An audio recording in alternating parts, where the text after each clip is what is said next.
Just checking. Hey, thanks for coming. I know this was kind of a last-minute change or an addition, so it's good to see a handful of people here as well, which is good. So yeah, thanks for coming along.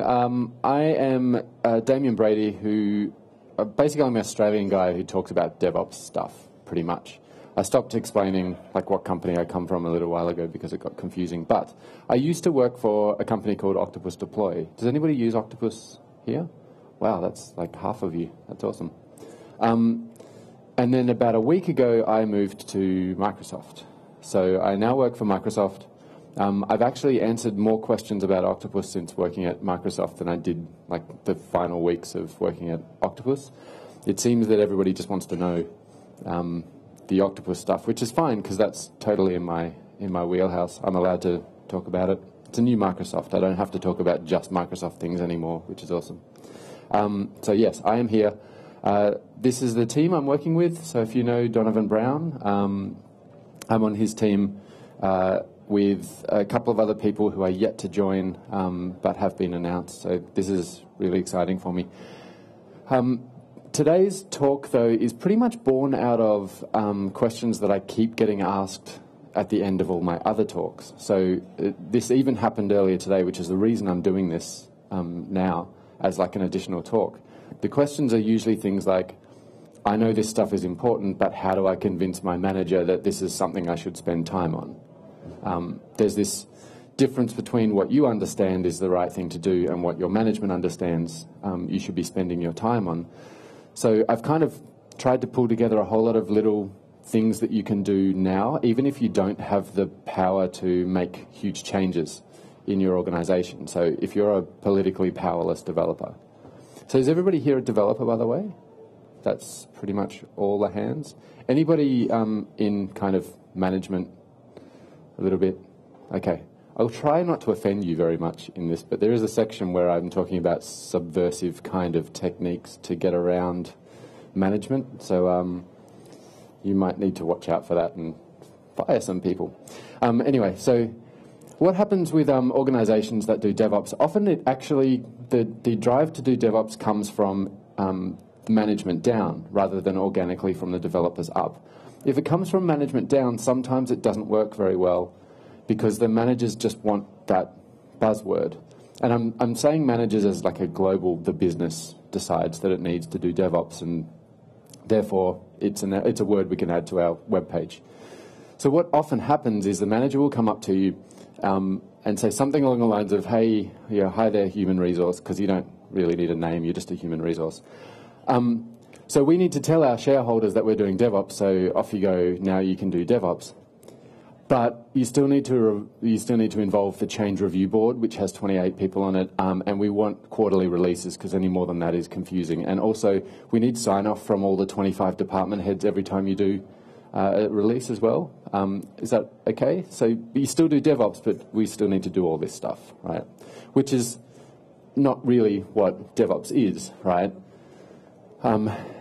It gives the developers who are told now we're doing DevOps, right? This is our culture. This is the thing we need to put on the website, but don't actually change anything. The problem is that DevOps requires change. Like if you're not doing the stuff that DevOps involves, then you're not doing DevOps. You can't just add the title to it. And the same thing happened with Agile as well. I was talking about in the previous session I did yesterday. When Agile came about, people were like, we need to do Agile now. That means everybody stands up in the morning for 10 minutes, and now we're doing Agile. Also, we don't need to write any documentation anymore. That's Agile. So it doesn't really work that way, as everybody knows. Even saying that DevOps is a culture change is great in theory, but if you've ever been in an organization where they tell you that the culture is changing, that doesn't work. Like, if anybody's been in a company where the management comes in and says, by the way, we are an agile culture now, you don't change culture by telling people that the culture has changed. So you really need to change the way that things work. But as a developer in these organizations, you don't often have the power to do that. So let's just quickly look at definition of DevOps is always useful to put at the start of the talk. So union of people, process, and products to enable continuous delivery of value to our end users. So it's all about actually doing things differently to deliver value, so not the same way that things have been done before. And as much as you want to do that, like I said, as a developer, you probably don't have a lot of power to do this. So today is really about the things that you actually can do as a developer to try and move the needle in the direction that you want it to go, even if you can't institute organizational change. I'm going to break it into 4 sections. I say about, it's exactly 4 sections. There are technical changes that you can do, and these are kind of the base level. Even if your job is literally taking tickets from the left-hand column, moving them to the right-hand column, and following a really specific specification, there are things you can still do from a technical point of view to make it easier to move in this DevOps direction later on, to make it easier to push stuff out to production faster. So these are the base things you can do immediately. I'm going to have a look at a bit more of process change, and I don't mean company-wide process, I mean your development team process. So again, you don't need a lot of political power in your organization to change the way that you as a development team and you as a developer actually works on a day-to-day basis. So there's a few things there. Then I'm going to change tack a little bit, and we're going to talk about how to talk to managers, like how to deal with the management who doesn't know the same things that you do, and has completely different priorities. And then finally, just for completeness, we're going to talk about the stuff that is still going to be a problem, right? Not everything is rosy. There's still a couple of things that are going to hurt. It's worthwhile just mentioning that. All right. So let's talk about technical stuff. So literally the code that you write day to day and how you can change that. And this is all about getting your software into a state where it is easier to make change. The biggest problem from a technical point of view, if you're trying to do DevOps, is that it's hard to change stuff safely.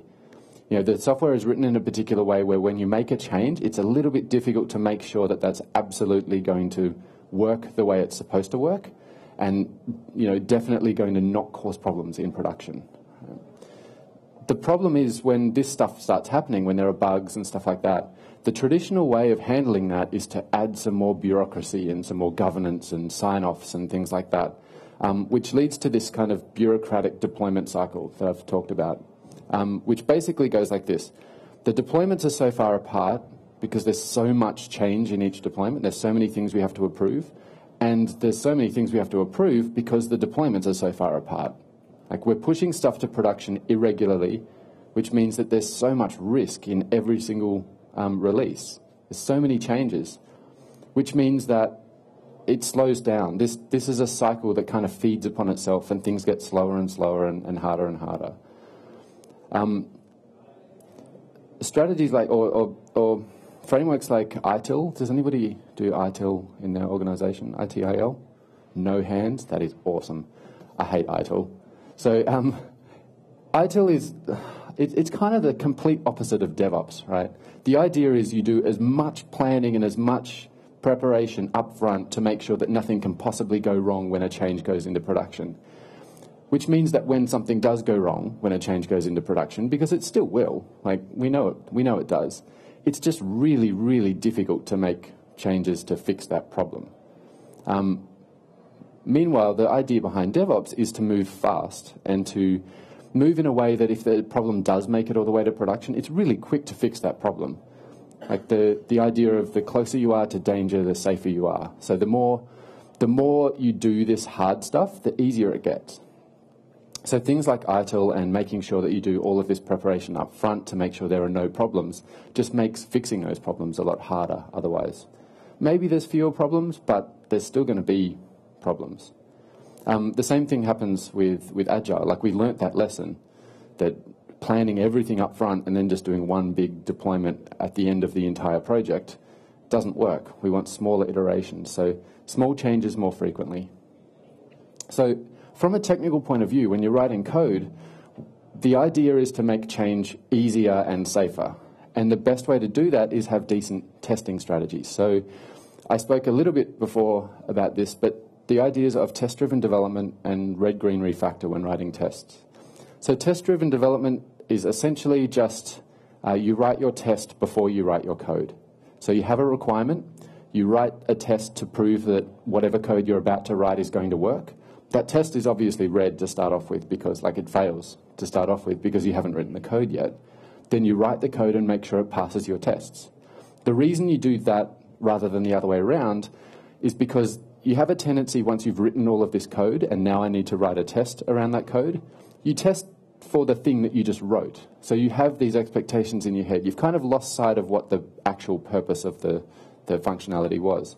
So you write the test first, and then you write the code and prove that that works. The point here is that you're not going to introduce any new bugs. You have a test around it to prove that it works. You know that that test is going to fail if it doesn't do what you're supposed to do. So you're trying to reduce new bugs that you introduce. Red, green, refactor is kind of similar. If there's a bug, rather than just going ahead and fixing that bug, you would write a test to prove the existence of the bug. So it goes red, the test fails, and then you fix the bug and make sure the test goes green. This is about not introducing any old bugs. So you know that you have fixed this bug now, and not only that, you know there's a test that will tell you if you ever regress and reintroduce that old bug. So this is all about making change a little bit easier because you have this proof that the change you've made has solved the problem you're supposed to solve. So this is something you can literally do even if you have zero power in your organization. You just write tests around the code that you write. You don't necessarily need to go back to all your existing code and start writing tests over it. Just do it for the new stuff. Next feature you write, just write some tests around it. It'll continually just improve the software and make it easier to make changes. For larger changes, so really big things that aren't just writing a new function or fixing a bug, I would say that abstraction is your friend. So rather than go into the actual definitions of abstraction, I'll give an example. So imagine you have an application that has a page on it that tells you the weather or something based on where you are. And to do this, you use Google's weather service. I don't even know whether Google has a weather service. I assume so. So you have this Google weather provider in your code, right? So all of your code talks to this Google weather provider and it provides information back. Now, if you needed to change that to, for example, a Bing weather provider, then the tendency is to say, right, we just change all of the bits of code that talk to Google and we change it over to Bing and we rename files and we do all that kind of stuff. It's a better idea to try and abstract that away. So your code that it was calling into the Google weather provider, if you can refactor that and put an interface over the top or any other way of doing that, an abstract class or something like that over the top of it, and resolve that at runtime using techniques like dependency injection. What that means is as you're starting to replace this functionality, you can just write a Bing weather provider that implements the same contract. So now your code just knows what a weather provider looks like. You have the implementation you've been using, and you've started to develop another one. This makes it a lot safer to make changes because you're not changing any existing code. That existing code stays where it is. You just write a new implementation, and then when you're ready, you can flick a switch and make that resolve to the new version. If it doesn't work, you could turn that back off again and go back to the drawing board. So changing is much easier if you abstract these things away as part of the work. And of course, you need to go back and fix that up later, remove the old one. That is generally not a technical problem, that's a process problem, but you just need to make sure that you clean up this code later on. This is a great way of generating technical debt too. But yeah, so you need to make sure you clean up after yourself. If you want to do this kind of stuff, make changes even faster, then the idea of feature flags is a great idea too. So feature flags are typically, there's a few different ways they can be used. Often they're used for kind of marketing purposes. So you release a feature and then you can launch that feature at a particular time just by turning the flag off. But you can do it at a much lower level as well, in combination with abstraction, to make sure that code that you've written is able to be used, but if it doesn't work, you can turn it off again. So feature flags are essentially just like glorified if statements, but the state of that if is set outside your application. So you would have your existing code, and let's say that box in the middle of the blue bit is your existing code. You write this new Bing weather provider and have that implementation. And then the flag determines which implementation gets called. So if you are ready to go, ready to change that code over, you turn the feature flag on and start using this new code. And eventually maybe you just always use that new code, remove the feature flag, remove the old code, and it's fine. So this way it means that changing things is much easier because it's not preventing anybody else from deploying. You've got this half-done, unfinished code. That's fine. It can still go to production because it's not being called.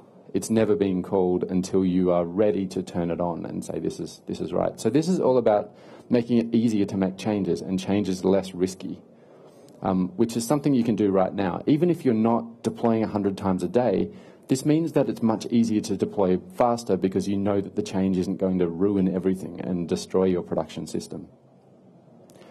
So from a technical point of view, there's a few things you can do. The idea is to make smaller changes and make them more frequently, but to do that you need to make change easy. So test-driven development, red, green, refactor, some kind of testing strategies that you can use just to make sure that the changes you make are more likely to succeed, less likely to introduce bugs into production so people trust them more. Using abstraction and dependency injection is a great way of actually making change easier because you're not replacing any code. You're not overriding stuff that's already there. You're implementing it in implementing a new version of it, and then when it's ready to go, you can say, right, now use the new version.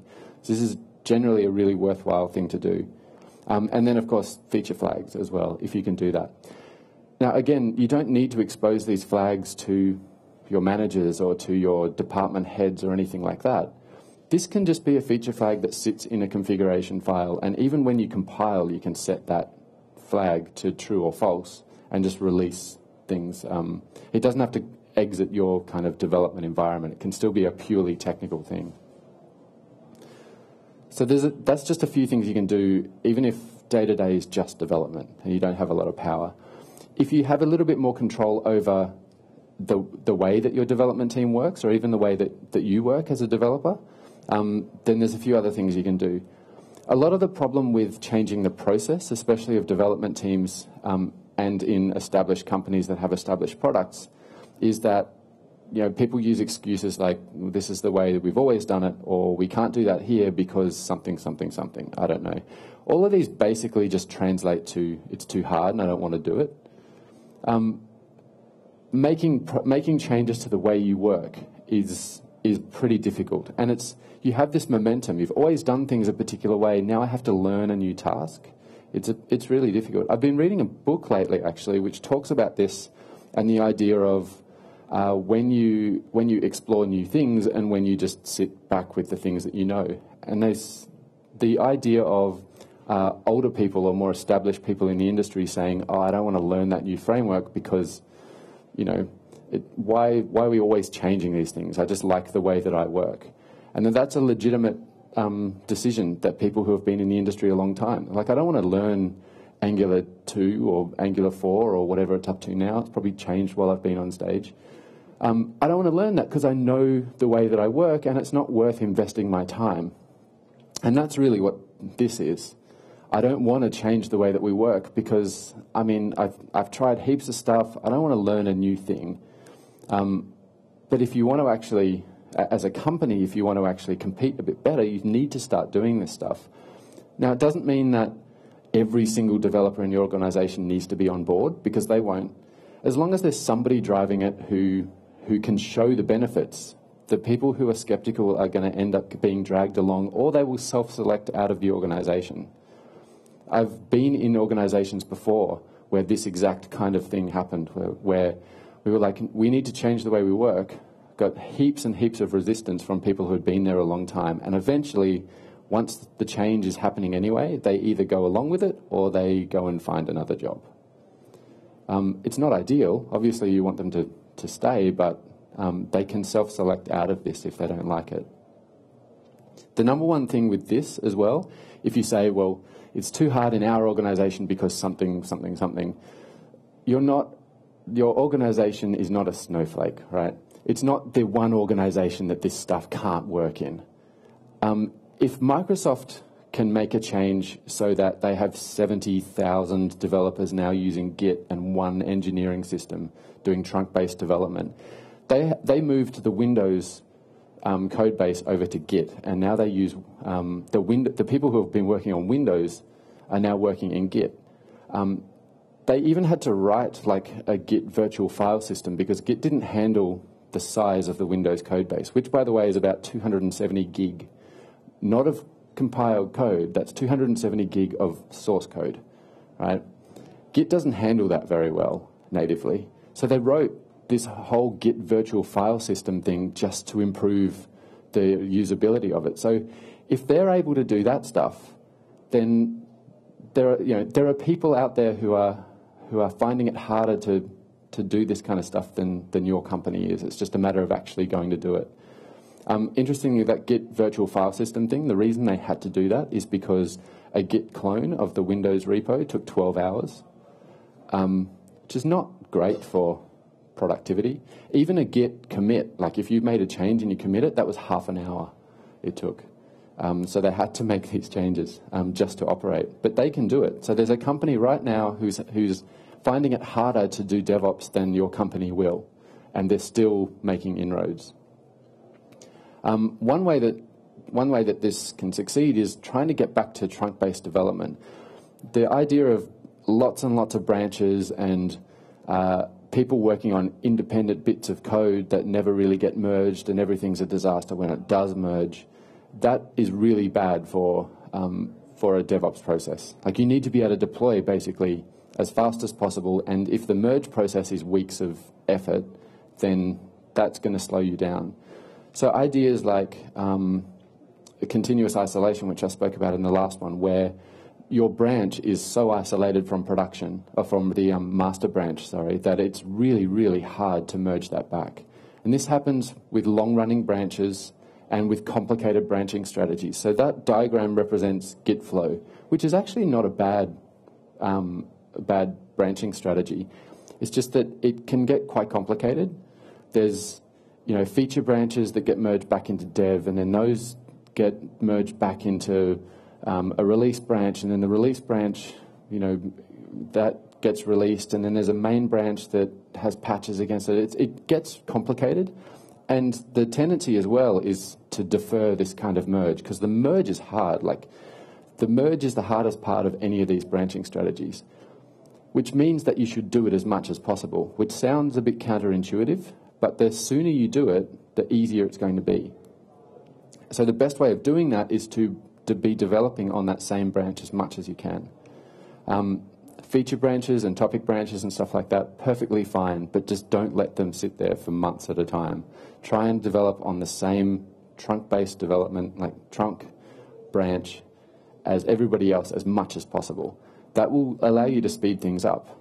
It means that when it comes to deployment time, it's not a case of, oh, wow, I'm not looking forward to this merge and the testing strategy that needs to come after it because it's going to go horribly wrong, because it has every other time. You know ahead of time that that merge is going to work because you've been doing it constantly.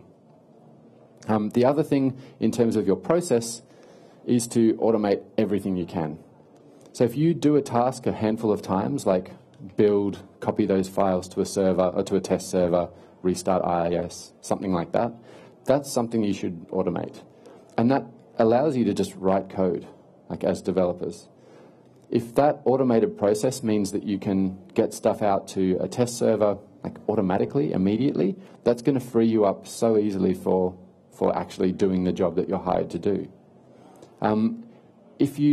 So we're talking again about politically powerless developers. So putting in this automation is something you can do as long as it's kind of local and reserved to you. You may not have the political power to say we need a build server, so let's provision a new VM. This is stuff that you may just not be allowed to do. So tools like TeamCity and Octopus, for example, can be installed locally. If you're using TFS or Team Foundation version control, they have build servers and release servers in them. So you're already paying for it. You may as well start using it. But yeah, if you can't do that stuff, then You can spin it up locally. You can run some things locally, have a pipeline that just sits on your machine, which is not ideal, but at least you know ahead of time that you've broken the build or that this deployment isn't working anymore, you need another step. If you have, it's like Visual Studio Enterprise or something now, not MSDN, I can't remember. I'm looking at the Microsoft people because I don't know these things yet. If you have these kind of resources, you have an Azure account right now with money in it. You can use that to just spin up VMs, try some stuff, and then shut them down again. You can restrict this stuff pretty significantly too. So if people are worried about you deploying your half-finished application out into some public cloud, there's network security groups that you can set up to really shut these things down so it doesn't actually go outside your organization if you want to. But using Azure for just quick provisioning of servers and being able to write some code, commit it, and it gets to a running server so you can test it out is really powerful and can speed you up in terms of your process. The idea here is to create this pipeline. So you're just writing code and then the rest of it kind of happens. And a pipeline is a great opportunity to add to what we were talking about before, making change easy by knowing immediately when something's gone wrong. So there's all these phases during a good pipeline where you have the opportunity to make sure that everything is okay. So a build phase, does my code merge with everybody else's code and compile? Do all my tests pass? When I deploy it to a server, did that work? Do the tests still pass? Can I talk to the database? Is there some schema mismatch that I didn't notice? And then that means by the time you get to production, you've already tested the code as well as the deployment process. You know that the deployment to production is almost certainly going to work. Well, that's probably not true, but you know that the deployment to production is very, very likely to work because you've done it before. Right? So having this pipeline allows you to basically stop the world if something goes wrong and not have to do it in a manual way. So the idea of having this pipeline that does everything for you, and all you do is write code, and you'll be alerted if something's gone wrong with that code that you weren't going to expect, rather than waiting until your deployment, which is 3 weeks later, all goes wrong and you realize it's because the environment's subtly different between production and your local dev machine. Has anybody installed Visual Studio on a production web server, by the way? I'm putting my hand up because I've done it a while ago, obviously. Yeah. Which is, it's a solution to a problem. You deploy to a production and it doesn't work because you're missing resources. It worked perfectly fine on my machine. What do? I'm just going to install Visual Studio on production. Right? Having a good pipeline means that emergency kind of it worked fine here, but it doesn't work in production. That kind of goes away a bit because you've done the deployment to a production-like environment and you know really early that this isn't going to work. So yeah, the idea of stopping the world if something goes wrong before you get to production is pretty old. So this guy, Sakichi Toyota, who is the kind of founder of Toyota car company, he was a prolific inventor and invented a power loom. So a loom being like I'm not really up with this stuff, but a loom basically being a weaving machine, right? Something like that, where you have lots and lots of thread, and you have this shuttle that goes back and forth and builds a carpet or something. I don't know. Clearly not my area of expertise. So these automatic machines to do this weaving had been around for a while. The problem was they basically needed an operator at each of those machines, even though they were automatic, because something could go wrong and the machine would just keep running. And stuff would just, you'd waste a ton of thread because the machine didn't know that there was something wrong to stop. So his big invention was this power loom, which stopped as soon as there was a problem. In other words, this pipeline we're talking about, this was kind of one of the really early implementations of that idea. You didn't need an operator at every machine anymore. You had one operator for a factory floor.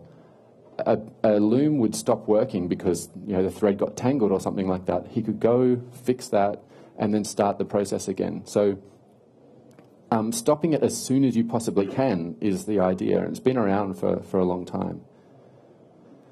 The next thing I'd say with process, just to change tack a little bit, is a way of treating the software that you write as well. The way you working with an idea of you writing a product rather than doing a project. So now this doesn't need to come from right at the top. The management can still be doing projects, right? But in your development team, if you treat what you're doing more as a product, it means you are thinking about your code as this thing we're going to deliver and build on and improve and do all that sort of stuff. The tendency with treating your software development like a project is that you feel like there's this development phase and then you deliver the project at the end and the project finishes. Like a project has a fixed end date, so you don't think about it running in production until that fixed end date. Whereas if you think of it more like a product, something that evolves and you keep improving on it, that changes the mindset in your dev team to we're building this thing and we want to improve it constantly. There are consulting companies back in Australia that I used to work with and for, where day one of a new project for a customer, day one is write Hello World and build a pipeline to deploy Hello World to, if not production, to like a staging server. So that's day one. After that point, you're just writing code and it goes all the way through to production. If you add a feature which means that you have to do some more stuff during your pipeline, then you can add a little bit to the pipeline then. But it becomes this product mentality of, well, we were already deploying this thing, we just need to improve it now. So doing that internally, even if it's just within your dev team, can be really powerful for that kind of mindset and make it really easy to actually make change and push change out to production. So in terms of changes to process, so the first point is you're not a snowflake, number one. Try and do trunk-based development, so try and be working on the same code base as everybody else. Because the merge at the end is really hard, and if you're doing that merge just before you do a deployment, you're kind of leaving that pain until it's absolutely the worst time to address that problem. Avoid continuous isolation in favor of continuous integration. So make sure that your code is integrating with everybody else's code as early as possible and as quickly as possible. So this is a bit along the same lines as the trunk-based development. But make sure you're not working on a branch that hasn't touched master for a very long time, because that merge is going to suck. Make sure you're creating a pipeline and automating as much stuff as you can, which means that you can just write code and you'll be alerted really early or as early as possible if something's going to go wrong when you deploy. And try to think of the code that you write as products rather than as projects. Now, all of these things as well, it may sound like you need management buy-in to do some of this stuff, but this can all be quite local. Like this can be just stuff you do in your dev team. Even if your pipeline builds to a machine which just sits in the corner over there and maybe doesn't look anything like production. It's not ideal. You want something that looks like production, but at least you know you can deploy it somewhere automatically. And you know that when you commit code that breaks stuff, you'll be alerted that you can break stuff. So it doesn't really need to go up the chain very far to implement some of this stuff. Hopefully, the organization will get on board and they'll start letting you, deploy to your production server or your QA server or something like that, at which time you'll be ready. You're already doing that stuff locally. So you can start moving that needle now, even though you might not have management buy-in yet. Speaking of management buy-in, it's kind of the next part. So this is the biggest problem, really, is that managers have different goals to developers. And let's say they have different skills to developers as well. Essentially, they have their own pressures and their own requirements. They basically are under pressure to get the dev teams to write code and to deliver features. They also need to know exactly when those features are going to be developed, which is a kind of the eternal IT problem. Is it Hofstadter's law or something like that, which is something, a task will always take longer than you expect, even when you take into account Hofstadter's law. So it's a nice recursive thing. So the idea of developers saying, oh, this is going to take this long, but we better triple that estimate because we know it's going to take longer, and then you only slip by a little bit. So they want to know this stuff. In terms of the intricacies of how you actually write your software and deliver it and things like that, that's totally, they don't care about that at all. So why would they let you spend your time building this pipeline when you should be like moving this ticket from this column to this column. Like that's what they're paying you for. Why are we wasting our time sharpening the saw rather than just chopping the trees, right? And it's a little difficult to make those arguments sometimes, not least because software developers are notoriously not very good at communication, right? And managers have their own kind of language, this business language of buzzwords and things like that. We have our own buzzwords, and there's not much overlap between the management buzzwords and the developer buzzwords. So making these changes is a difficult communication problem. You need to be able to communicate why this is important, why we should spend our time on it, and what the advantages are and things like that.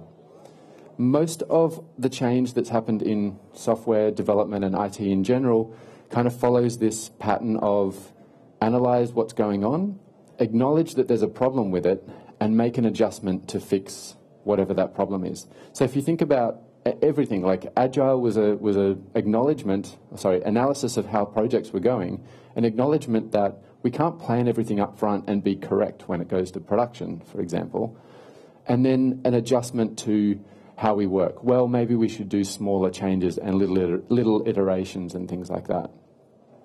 Even things like virtualization went through this cycle, like an analysis of, wow, it takes a really long time to build a new machine. We acknowledge that that's a problem. Now, how do we adjust how we work to fix those problems? And then containerization, it takes that a little bit further. So this cycle is the thing that leads to change. The problem is the acknowledgement that this is a problem and the adjustment is not necessarily something that you as a developer and as a politically powerless developer can affect. You can, however, really affect the analysis stage.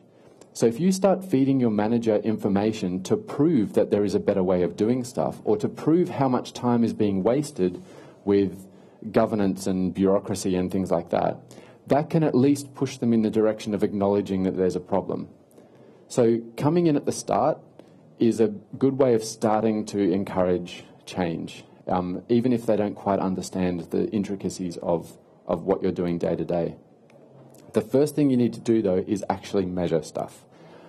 You can't fix what you don't know is broken. It's like an old adage. So measure what's happening in production. Measure your mean time to whatever. So mean time to repair, mean time to... what do you want? Mean time to repair, mean time to deploy, mean time to whatever. So measure how long it takes from the time that you commit your code all the way through to when it's running in production. That is a period of time that you should be able to measure and say to your manager, this is how long it takes to do this stuff. And then if you can measure how long the different stages in that take, that can go a long way towards the manager kind of understanding that maybe there is a problem here. If you say, it took me like 12 minutes to fix this code, but then it didn't get to production until 6 months later, and the reason is there's this process that happened, we had to wait for this thing to happen, we were blocked on this other process, feeding this information and actually coming forward with data on this stuff can be good for convincing your manager that you need to change. Kind of the key with this as well is that you need to convert to a story that your manager understands. One of the things that I've said in the past is that if you tell your manager there is a risk that something will go wrong, that doesn't translate to anything actionable. If you say, oh, the way we're doing this, like we're not writing tests, there is a risk that we're going to introduce a bug and it's going to cause big problems. They're like, well, just don't write the bug. Like, why are you writing bugs? Stop that. But if you say, look, based on the data that I've collected so far, we're introducing this many bugs. Like, we're trying really hard to prevent that, but this is what happens. So we're introducing this many bugs. I would anticipate, if you extrapolate from that, at some point we're going to introduce a bug that does this. I would say, 90% possibility that we're going to introduce a bug that does this, that brings it down for 6 hours, brings production down for 6 hours. How much does 6 hours of outage cost this company? So we could write tests and it might increase our development time by 50%. But in terms of developer salaries, is that better than this loss of income that you get from being out for 6 hours every 2 months or something like that? Now, I just made those numbers up just then. And you can do that too. it's not actually, apologies to the managers here, but it's not actually that important that you're completely correct with your estimations here, as long as you show you're working and it's believable, right? This is like, I'm not saying lie to your managers, right? But, you know, you can say things and not be truthful. It's been successful for several people in very high positions at the moment in different countries. The point is, if you can convert to a language that they understand, you know, developer time spent waiting for a particular team to do something, whether you can't be productive, or like the frequency of bugs and the outages that causes, turn that into a money figure or a time figure or something which is universally understandable, rather than talking about risk, I think is really powerful. One thing as well, I just point out this tweet. So Jeffrey Snover mentioned something about, he'd obviously been asked a bunch of questions about how do I actually like convince my manager that I should be writing tests? And his reaction, and Donovan, my new boss's reaction, is more or less, why are you asking permission to do your job properly? Like, that should just be what you do. That's how you write code. And if they're not letting you write your code properly, then that's not a great place to be working. You've got to have some freedom in how you're writing your code. I would even go so far as to say, if you're in an organization where they don't let you write tests, then leave. Like, that is a terrible organization to be in. You should at least have the ability to do your job the best way that you know how. So don't ask permission to do stuff. One of the corollaries of this is, if you estimate that something is going to take you a particular period of time, like 3-4 hours, and you finish it in an hour, maybe don't tell them that you finished it yet and work on some tests or build a bit of a pipeline or something like that. I mean, if you're micromanaged to the point where every single hour needs to be accounted for, then again, it's not a great place to work. But just doing this stuff and then asking for forgiveness later is probably a better idea. It means that you can start doing things properly, be proud of the work you're doing, and not have to ask permission to write your code properly. Anyway, that's a little rant, sorry. The other thing which is really effective with this, and it comes back to the monitoring and converting to money and things like that, is make it really clear that the business is the bottleneck, not the developers. So that example before of it took me 12 minutes to write this code and then 6 months to deploy because you have this process in place. So I think I told a story earlier about a DBA at a government organisation I worked with who accidentally ran a script against production and brought production down. So they were supposed to run it against a test environment, ran it against a production database, brought production down. Took us about 10 minutes to work out how to fix that. So here's a script that's going to fix this problem. But then it took 6 hours to find all of the managers who needed to sign off on this thing. So production's down for 6 hours, not because, well, I mean, because of a mistake, sure. But it could have been fixed immediately. It's just that the waiting for people to sign things off and this process made it really hard to actually implement that fix. So if you can make it really clear that your manager is the bottleneck or the business is the bottleneck, not the developers, then that's a pretty good scenario to be in. It's going to start adding to that analysis part of that analyze, acknowledge, and adjust part. Now, if all of that stuff doesn't work and your manager is kind of, still skeptical of doing anything properly, I would suggest showing that manager some Gartner, because managers love Gartner. Gartner is just one example. This is like a research organization. They publish papers about, here's the way that DevOps should work in an organization, and here's the, top 10 reasons. I don't even know whether they do the clickbait titles, but top 10 reasons you should hire something or other in this position. All of this business publication stuff. The good news is that all of the literature, like the business journals and things like that, they're on our side now.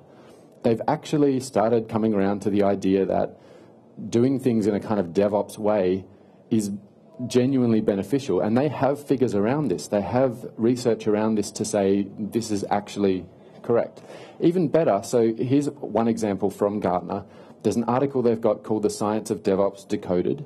And in it, Gartner's research director has this sentence, like towards the top.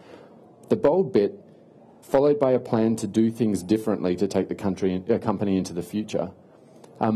Doing things differently does not mean, still doing things the same way, but don't make that mistake next time. It means changing your process. So if you can start feeding them this kind of literature to say, the business journals that you read are telling us that we need to do things differently, again, that can kind of help out a bit.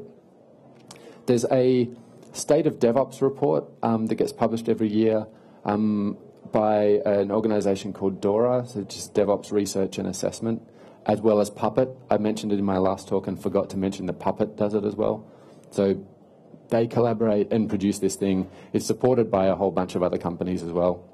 It's produced by Nicole Forsgren, who is kind of a genius in this area, statistician, and actually gathers all this data from 27,000 companies every year for this thing, as well as Jez Humble, who wrote the Continuous Delivery book and the DevOps Handbook, I think it is, and Gene Kim, who wrote the Phoenix Project. I think I got all that right. Anyway, if you haven't read the Phoenix Project, by the way, it's really good as well. That's something else you can just leave on your manager's desk, and maybe they'll read it and say, we need to do things differently. If you can make it sound like the manager's idea, that's also another tip that I don't have in here, but generally, if you make the manager feel like it's their idea to change the way things work, then it's much more likely to take effect. Anyway, the 2017 DevOps report, which I think got released last week, around the middle of last week, has all of these statistics in it. Essentially, they categorize these 27,000 organizations that they interviewed into low performers, medium performers, and high performers from a DevOps point of view. And high-performing DevOps teams are ones who can pretty much deploy to production on demand. There's always a version of their application that they can deploy at any one point in time. Their cycle time between actually fixing something and getting out to production is measured in minutes or hours, not months.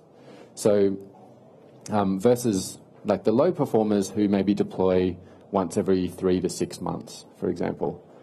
The stats on this are pretty impressive, especially things like that they spend like 44% more time on new work, meaning that idea of your job is just to move this ticket from here to here.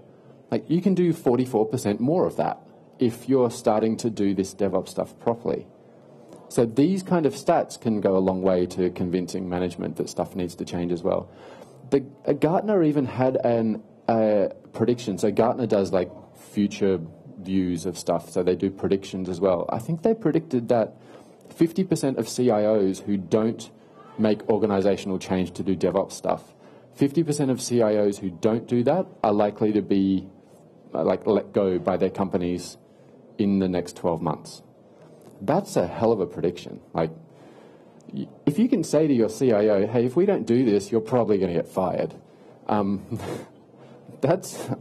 Anyway, you're probably not in a position where you can do that, but that is pretty convincing, I think. Anyway, working with managers. So there's a few different tips here.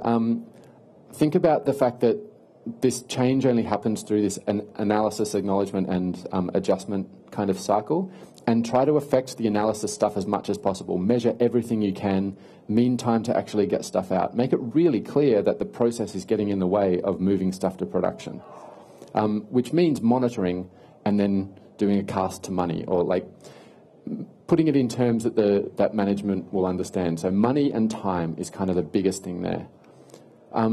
Try to not ask permission to do stuff, just write tests, and if they ask why your estimates have slipped, you're just saying, well, the bugs have gone down as well, right? Or just say, yeah, it's a complicated thing you wouldn't understand. But don't ask permission to do your job properly. Like, have a bit of confidence in the fact that you're employed because you are a great developer, right? If you think that this is the right way to do something, then they should let you do it that way. So just do it. And if they bring it up later, deal with that problem then. Make it really clear that the business is the bottleneck, if the business is the bottleneck. And if all else fails, hand them Gartner reports and business literature, because it's actually on our side in this respect as well. So the last little section was just kind of a bit of a but.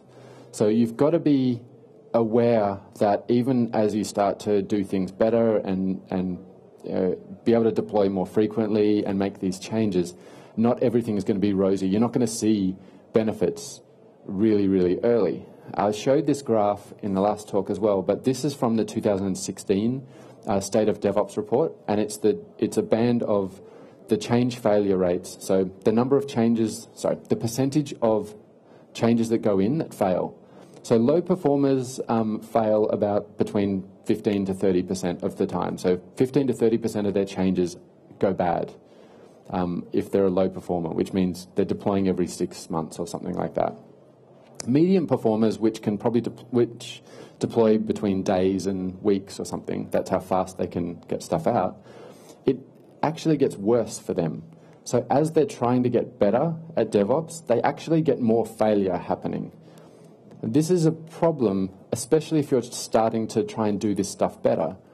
If you're saying to your management, hey, we need to do DevOps because it's hugely beneficial and we'll get all of these benefits from it, and things start getting worse, that's very difficult to convince them that that you're going on the right path. So you'd really need to be aware that this is going to happen.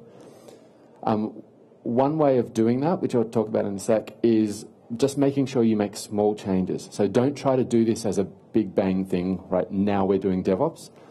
Fix one thing at a time, do it really carefully, and expect to fail and fix that failure and things like that. The good news is, when the 2017 version of the State of DevOps report came out, it changed a little bit. So it turns out that medium performers in the 2017 survey were actually doing almost as well as high-performing teams. Now, I think this is probably because the tooling has got better and the problems that kept occurring with people just starting to do this stuff have gone away a little bit because we understand a little bit more about what problems can be there. So it's not all bad news. So this whole, but it's going to get worse before it gets better, now the literature doesn't support me on that either. But the message is still there, that you still have to move slowly and expect that things aren't going to go ideally every single time. And build that into your convincing strategy as well. Don't say, if we start doing this, everything is going to be amazing immediately. Be aware that it probably won't. It's hard to do. All right, so I kind of went through these 4 things. The technical changes, so changes to make your code easy to change, basically. So things like abstracting stuff away, actually writing tests around things to make sure that when you do introduce a bug, you know about it as early as possible. Process changes, like trying to work on the same branch, it means that these big mergers just before builds aren't going to be as much of a problem. Everybody's working in the same direction. And even treating your code that you write as a product rather than as a project. Project has an end date, so you don't worry about it running in production until that end date. A product, though, you start to think about it as a thing that you deploy straight away and then improve. Speaking to managers is a little bit, there's a few different things there. Make them aware that they're the bottleneck. Just do your job and don't ask permission to do it properly. Give them literature. What else was there? There's a few other things. So a few little strategies there, but be aware that it's not all going to be amazing right out of the gate. So make sure you can cope with things going wrong. The hardest problem with some organizations is they say, we're going to do DevOps now, let's spend a month and do it all properly. And then at the end of that month, stuff is still going wrong, and they say, well, that was a waste of money, let's just go back to the way we were doing it. You really want to avoid that, and the only way to do that is to do things really gradually and carefully. So hopefully there's a few things in there that you can actually take back and start using, particularly the subversive kind of management stuff. I think people like that. And hopefully there's a few things that you can take and it will improve situations at where you work as well. So thank you very much.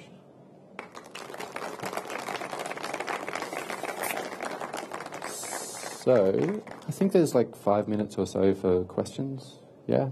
If anybody's got questions. I'm going to move to the back of the stage because then I can see people. Yeah? You mentioned the change management board, but how did the product business board So I mentioned the change management boards, but how do the product business boards? So first thing is, I don't know what that is. Is this... That's where you have a bunch of people from sales, consulting, marketing that who decides what goes into the product and what is the product. Right. So the board that decides what's going into the product, what the product is made of, and things like that. Oh, yep. So what the features are for each release and what we're working on next and things like that. So how do you deal with them? Right. So dealing with the people who decide the work that you have to do is difficult to do. If you don't have any control over that, as long as they're feeding you work, one of the ways that you could probably convince people in that role that things need to change is, again, make them aware that they're the bottleneck. You're like, we're pushing this stuff out to production. What's next? What do you want us to do next? And if you're pulling that work from them, they're like, oh, okay, well, maybe we need to be a bit more reactive. The other thing is the measuring stuff that's happening in production. So I was talking about it there in the context of measuring how long it takes to get changes out. But measuring usage and things like that in production is really, really handy. If you release a feature that they have decided is really, really important, and you can come back to them and say, yeah, this thing that you made us spend all this time on, by the way, nobody's using it. But people are always in this area and clicking around. It looks like they're a little bit lost. Maybe there's something we can do there. I mean, that kind of measurement is really powerful for an organization to start doing some of this stuff. But I guess from a development point of view, as long as they're feeding you tasks, they're feeding you things that you need to do, then you can still deliver those things at a more rapid pace using these DevOps techniques. Yeah. Does that kind of answer? Cool. Awesome. Any other questions? Everybody's hungry and just needs to eat, I think. Awesome. Oh, yeah, one more.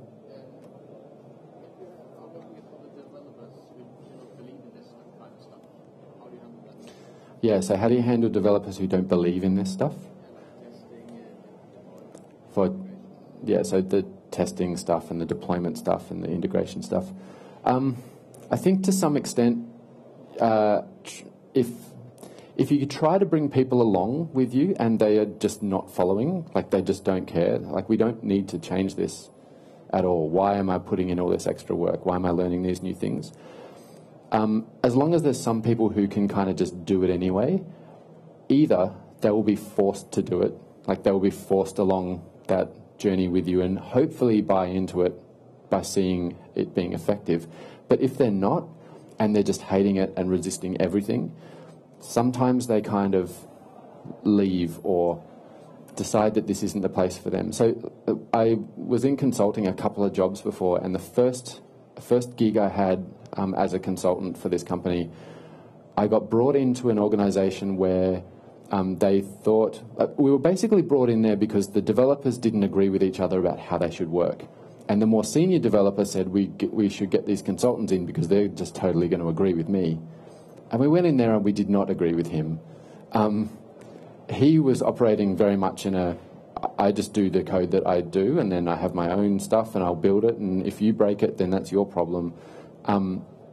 They wanted to start doing Scrum, like the organization had heard about Scrum, and so we tried to train them in this. And this one guy was just, this is the stupidest thing ever. Why are we doing this? I'm not going to be a part of it.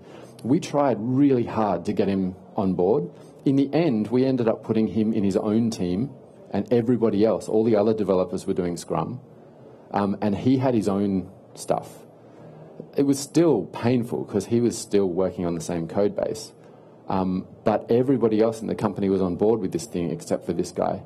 Eventually, the company decided that they needed to restructure to fix this problem.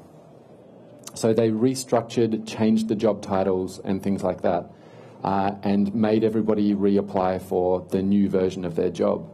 And this guy, who was stubborn, was like, there's no way I'm applying for my own job, how dare you? And they're like, well, if you don't apply for your own job, then you can't get it. And so he didn't, and he left. So, I mean, really, he self-selected out of it. Like the whole company was doing this stuff. He was on the outer. He's in the minority. He's going to eventually say, well, this isn't for me. I can go somewhere else. So yeah, it's kind of follow or get out of the way kind of thing. It's supposed to be lead or get out of the way, but join the crowd or get out of our way, and people will do one of those two things in general. Sorry, that was long-winded as an answer. Yeah. Next question.